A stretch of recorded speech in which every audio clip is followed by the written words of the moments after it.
South Korea responds to North Korea's drone incursions, while Kim Jong Un hints that 2023 will have more weapon tests. And leaders of the United States and China agreed to maintain open lines of communication.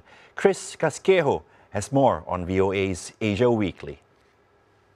Looking back at the year in U.S.-China relations. Welcome to VOA Asia Weekly. I'm Chris Casquejo in Washington.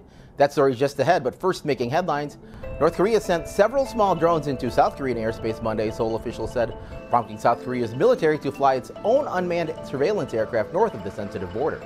South Korea also scrambled fighter jets and attack helicopters to respond to the North Korean incursion, but failed to bring down any of the drones. North Korean leader Kim Jong Un unveiled new goals for the country's military for 2023 at an ongoing meeting of the ruling Workers' Party, state-run television KRT showed on Wednesday. Kim hinted at another year of intensive weapons tests intention. The death toll from heavy rains and floods that devastated parts of the Philippines over Christmas weekend continues to rise, the National Disaster Response Agency said Wednesday. More than 81,000 people are still in shelters. Reuters reports hospitals in China are at their breaking point from a new wave of COVID-19 cases, with one hospital in Shanghai saying it expected half of the city's 25 million people to become infected by the end of the week. Meanwhile, China lifted COVID restrictions for international travel, prompting countries from Japan to the U.S. to require COVID tests for travelers from China. Taiwan's President Tsai Ing-wen said Tuesday that compulsory military service will be extended from 4 months to a year starting in 2024 as the self-ruled island continues to increase military readiness amid increasing tensions with mainland China. Over the weekend, China sent an unprecedented 71 planes towards Taiwan in 24 hours in a show of force. Leaders of the United States and China agreed to maintain open lines of communication after their first in-person talks since Joe Biden became U.S. president. The meeting took place on the sidelines of November's G20 summit in Bali, but after years of tension over issues including trade in Taiwan, many expect frictions will persist. VOA's Nike Ching reports.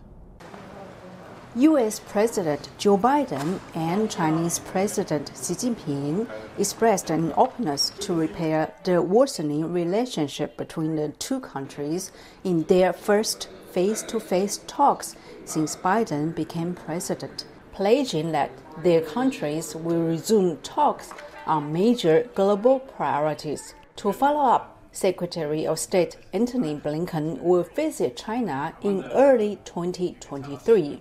That is necessary if we're going to responsibly manage the relationship, to deal with the competition that we have so that it does not veer into conflict.